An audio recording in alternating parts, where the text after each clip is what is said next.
నమస్తే. Welcome to my channel. నేను మీ వినోద్. అరుణాచలం వెళ్ళారా ఎప్పుడైనా? వెళ్ళండి, బావుంటుంది. అరుణాచలం వెళ్ళినప్పుడు టోపీ అమ్మ గురించి మీరు వినే ఉంటారు. అరుణాచలంలో అసలు ఈ టోపీ అమ్మ ఎలా వచ్చింది? అంతకుముందు ఎక్కడ ఉండేది? నిజంగా ఆమె దేవదూతనా? లేదు అంటే సాధారణమైన మహిళనా?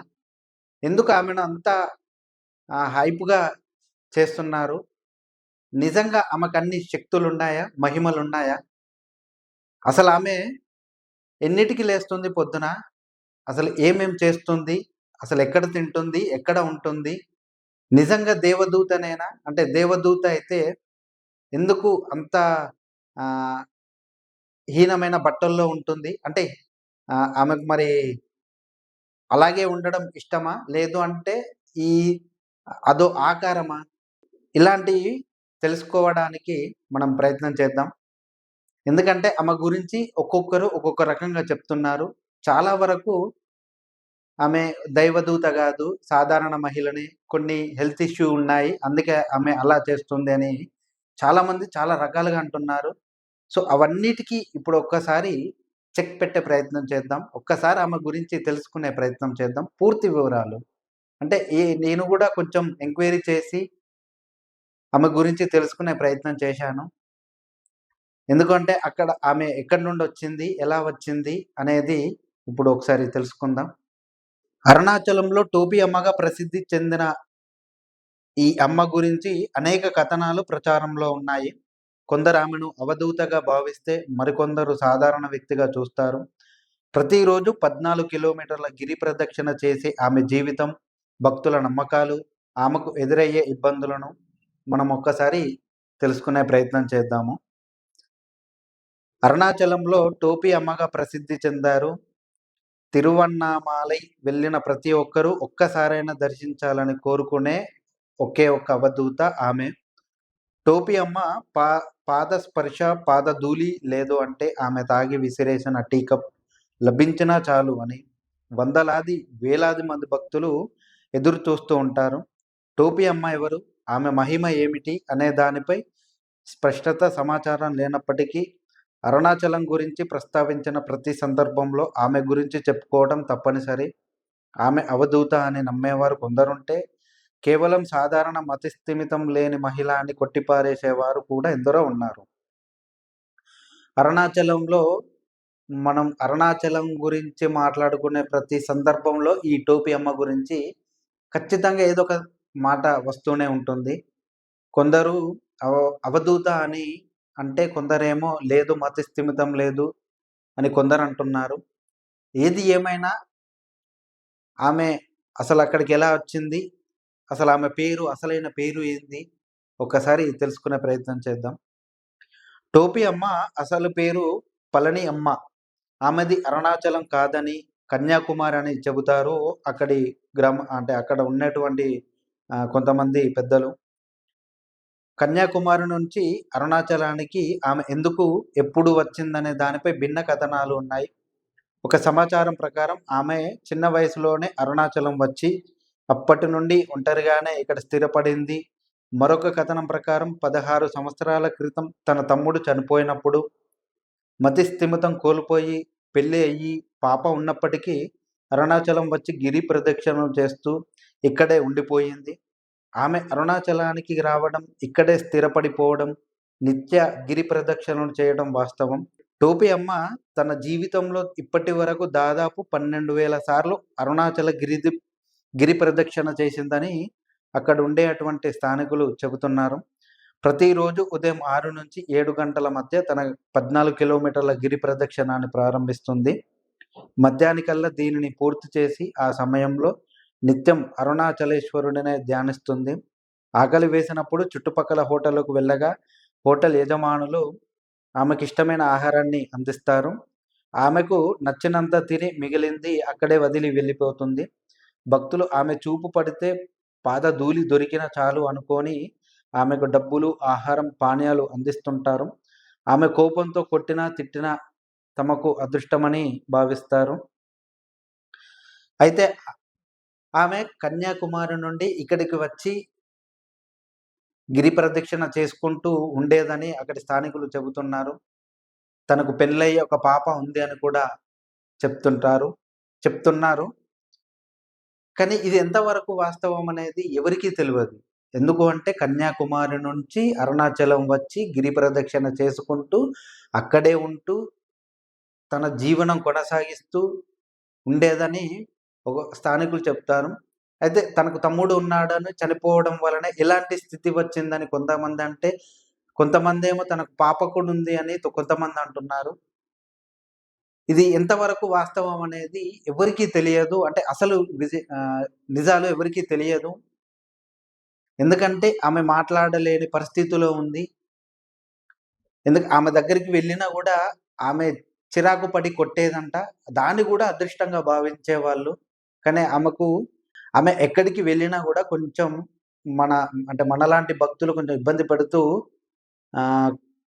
గురి చేస్తూ ఉంటారు. ఎందుకు అంటే తన చెయ్యి పడితే అదృష్టంగా భావించేవారు కొంతమందైతే, తన కాలి దుమ్ము కూడా కొంతమంది అదృష్టంగా భావించే వాళ్ళు కూడా ఉంటారు. అయితే ఆమె ఇప్పటి వరకు 12,000 సార్లు గిరి ప్రదక్షిణ చేసిందంటే మామూలు విషయం కాదు. ఎందుకు అంటే గిరి ప్రదక్షిణ చేయడానికి ఎంత అదృష్టం ఉండాలి అంటే అంత అదృష్టం ఉండాలి. సో, ఆమె పొద్దున 6 నుండి 7 వరకు గిరి ప్రదక్షిణ చేసుకొని, మళ్ళీ కిందికి వచ్చి అరుణాచలేశ్వరుడినే స్మరించుకుంటూ, నడుచుకుంటూ వెళ్ళేది. ఆకలేస్తే అక్కడ దగ్గరలో ఉండేటువంటి హోటల్‌కెళ్ళి తినేది. దాన్ని అంటే ఆ హోటల్ వాళ్ళు కూడా ఈ అమ్మను అవధూతగా భావించి తనకిష్టమైన ఆహారాన్ని పెట్టేవారు.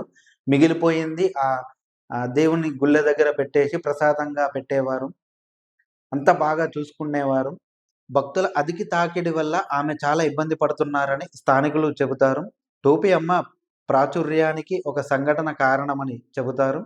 సుమారు 15, 16 సంవత్సరాల క్రితం మణిరామన్ అనే వ్యక్తి మూత్రపిండాలలో రాళ్లతో బాధపడుతుండగా టోపీ అమ్మ స్పర్శతో తన సమస్య దూరమైందని చెప్పాడు. అప్పటి నుండి మణిమారన్ ఆమెకు సన్నిహితుడయ్యాడు. మణిమారన్ సుమారు 6,000 అనాథ శవాలకు అంత్యక్రియలు నిర్వహించి గొప్ప పేరు సంపాదించుకున్న వ్యక్తి. జయలలిత, రజనీకాంత్ వంటి ప్రముఖులు కూడా ఆయన సేవలు ప్రశంసించారు. మణిమారన్ సమస్య పరిష్కారమైన తర్వాత టోపీ అమ్మకు మరింత ప్రఖ్యాతి లభించింది. ఈ ప్రాచుర్యంతో పాటు ఆమెకు అనేక ఇబ్బందులు ఎదురవుతున్నాయి. ఆమె లాలాజలం ఒంటికి రాసుకుంటే చర్మ వ్యాధులు మటుమాయం అవుతాయని, ఆమె విడిచిన దుస్తులు ముట్టుకుంటే ఎలాంటి జబ్బులైనా నయం అవుతాయని, ఆమె తాగిన టీ కప్పులోని టీ తాగితే రోగాలు నయమవుతాయని, ఆమె నవ్వితే ధనప్రాప్తి కలుగుతుందని, డబ్బులు స్వీకరిస్తే ఐశ్వర్యం కలుగుతుందని, చెప్పులిస్తే గ్రహబాధలు తొలగిపోతాయని రకరకాలుగా పుకార్లు ప్రచారంలో ఉన్నాయి. దీనితో భక్తులు ఆమెను ఏదో రకంగా తాకాలని, ఆమె చూపు తన మీద పడాలని విపరీతమైన ప్రయత్నాలు చేస్తూ ఆమెను ఇబ్బంది పెడుతున్నారు.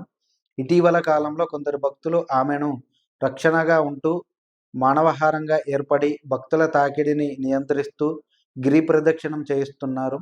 గిరి ప్రదక్షిణ సమయంలో కాలభైరవులే ఆమెకు రక్షణగా ఉంటారని స్థానికుల విశ్వాసం. మతిస్థిమితం కోల్పోయినట్లు కనిపించే పాత బట్టలు ధరించి, మురికితో, లాలాజలంతో, అట్టకట్టిన శిరోజాలతో ఉన్నప్పటికీ చాలామంది ఆమెలో దైవాన్ని చూస్తారు. 16 సంవత్సరాల క్రితం ఒకతను మూత్రపిండాలతో వచ్చినప్పుడు ఈమె అతన్ని తాకడం వలన అది అతనుకున్న సమస్య పోయిందని మణిమారన్ అనే వ్యక్తి స్పెషల్‌గా చెప్పాడంట. అప్పటి నుండి ఈ టోపీ అమ్మ వెలుగులోకి వచ్చింది. అంటే అంతకుముందు టోపీ అమ్మ అక్కడనే ఉండేది గదా! ఎవరు గుర్తించలేదా అనేది ఇక్కడ ఒక పెద్ద మిస్టరీగానే మిగిలిపోయింది. ఎందుకంటే ఆమె అక్కడికి వచ్చి కొన్ని సంవత్సరాలు అయితున్నా కూడా ఎవరు గుర్తించలేకపోవటం కొంచెం బాధాకరమే. ఎందుకంటే ఆమె పొద్దున్నే లేచి గిరి ప్రదక్షిణ చేసి కిందికి వచ్చి ఎప్పుడు అదే ధ్యాసలో ఉండి అంటే మురికి బట్టలు వేసుకొని లాలాజలం ఆ బట్టల పైనే పడుతుండేది. ఒకప్పుడు పిచ్చిదానిలా చూసేవారా ఏందనేది మిస్టరీగానే మిగిలిపోయింది. లేదు అంటే ఈ మణిమారన్ అనే వ్యక్తి కావాలని ఆమెను హైప్ చేశాడా అనేది గూడా ఒక కొంచెం డౌట్‌గానే మిగిలిపోయింది. ఎందుకంటే ఈయనే ఇప్పుడు 15, 16 సంవత్సరాలకు ముందు ఆమె ఉన్నది అక్కడనే. అయినా కూడా ఎవరు గుర్తించలేదా? అక్కడ ఎన్నో ఎంతోమంది వెళ్తుంటారు అరుణాచలానికి. అయినా గూడా గుర్తించలేకపోవడం కొంచెం డౌట్‌గానే అనిపించింది. అయితే ఆమెను తాకడం వలన మనకు సమస్యలు పోతాయి. ఆమె చెప్పులు వేసుకోవడం వలన మనకు గ్రహ బాధలు పోతాయి. ఆహ్, ఆ లాలాజలం మనం తాకితే మనకున్న రోగాలన్నీ మటుమాయపోతాయి. ఇలాంటివి మూఢ నమ్మకాలు సృష్టించి ఆమెను తాకడానికి గాని, ఆమెను ఇబ్బంది పెట్టడానికి చాలామంది ప్రయత్నిస్తూ ఉంటారు. ఆమె అంటే మహిళ అని చూడకుండా ఇష్టమొచ్చినట్టు తాకుతూ ఆమెను భయభ్రాంతులకు గురి చేస్తున్నారు. దానికి తగ్గట్టుగా ఆ ఆలయం వాళ్ళు కొంతమందిని పెట్టారు ఆమెకు రక్షణగా. సో, ఆమె వాళ్ళున్న సమయంలో గిరి ప్రదక్షిణ చేసుకొని కిందికి వచ్చి ఒక దగ్గర ఉండేదని చెప్తున్నారు. అయితే ఆమె దైవదూత అయిన సాధారణ వ్యక్తి అయినా సరే ఆమెను ఇబ్బంది పెట్టడం అనాగరిక చర్య. ఆమెలో దైవం కనిపిస్తే దూరం నుంచి నమస్కరించండి. చిరునవ్వుతో పలకరించండి. ఆమెను తాకడానికి పాదధూళి సంపాదించడానికి ప్రయత్నించి ఇబ్బంది పెట్టడం సరికాదు. సరే, ఒకవేళ ఇప్పుడు ఆమె మీ దృష్టిలో దైవదూత అనుకుంటే అలా ఇబ్బంది పెట్టడం సరికాదు. సో, ఆమె నడుచుకుంటూ వెళ్ళేటప్పుడు ఆమె పాదధూళి తాకి ఏదైతే ఉంటుందో అది మాత్రమే తీసుకోండే తప్ప, ఆమెను తాకడానికి గానీ, లేదంటే ఆమెను ఇబ్బంది పెట్టడానికి గురి చేయడం కరెక్ట్ గాదు. ఎందుకంటే ఆమె గూడా ఒక మహిళే కాబట్టి చాలా ఇబ్బందికి గురవుతుంటుంది. మతి స్థిమితం లేకపోయినప్పటికీ గూడా కొంచెం ఆళ్ళకు కొంచెం తెలిసే ఉంటుంది గాబట్టి, కొంచెం జాగ్రత్తగా తీసుకొని ఆమెను తాకకుండా, ఇబ్బందికి గురి చేయకుండా చూసుకోవాలని కోరుతున్నారు. ఆమె దైవదూతే అనుకుంటే ఆమె జ్ఞానాన్ని ప్రసాదించగలదు. కానీ కోరికలు తీర్చలేదు. ద్వేషంతో చేసినా, భక్తి పేరుతో చేసినా అవధూతలను ఇబ్బంది పెట్టడం తప్పు. కళ్ళ ముందు అవధూత కనిపిస్తే దూరం నుండి నమస్కరించాలి. వారి మార్గాన్ని అనుసరించాలి. టోపీ అమ్మ ప్రతిరోజు గిరి ప్రదక్షిణ చేస్తారని ప్రజలు కూడా ఆమె మార్గాన్నే అనుసరించి గిరి ప్రదక్షిణ చెయ్యాలి. బలవంతంగా ఆహారం ఇవ్వడం, డబ్బులివ్వటం, కాళ్ళను పట్టుకోవడం వంటివి ఆవిడను ఇబ్బందులకు గురి చేసినట్టే అవుతుంది. ఇవి పాపపు పనులు. ప్రకృతి ఇలాంటి ఖచ్చితంగా బుద్ధి చెబుతుందని అక్కడ పండితులు చెప్తున్నారు. ఒకవేళ ఆమె దైవదూతే అనుకుంటే, ఆమె చేసిన ఏవైతే ఈ గిరి ప్రదక్షిణ గాని, ఏదైతే ఉందో ఆమె మార్గాలని అనుసరించాలి. లేదు అంటే బలవంతంగా ఆహారం ఇవ్వడం గాని, లేదు అంటే బలవంతంగా తాకడం గాని, ఇవన్నీ మానుకోవాలి.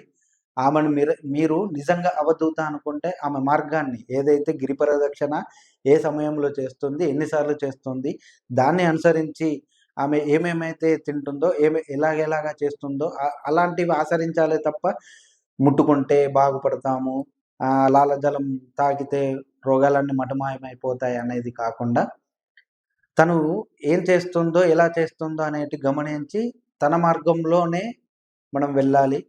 అలా ఆమెను ఇబ్బందికి గురి కాకుండా తగు జాగ్రత్తలు తీసుకోవాలి భక్తులెవరు. సో, ఏది ఏమైనా గూడా ఈ టోపీ అమ్మ ఒక అవధూతగానే కనిపిస్తుంది అందరికీ. సో, ఆ విధంగానే ఆమెను చూసుకుంటూ, ఆ విధంగానే ఆమె మార్గాన్ని అనుసరించాలని కోరుకుంటున్నా. ఈ వీడియో గనక మీకు నచ్చినట్టయితే లైక్, షేర్, సబ్స్క్రైబ్ చేసుకోండి. Thank you for watching.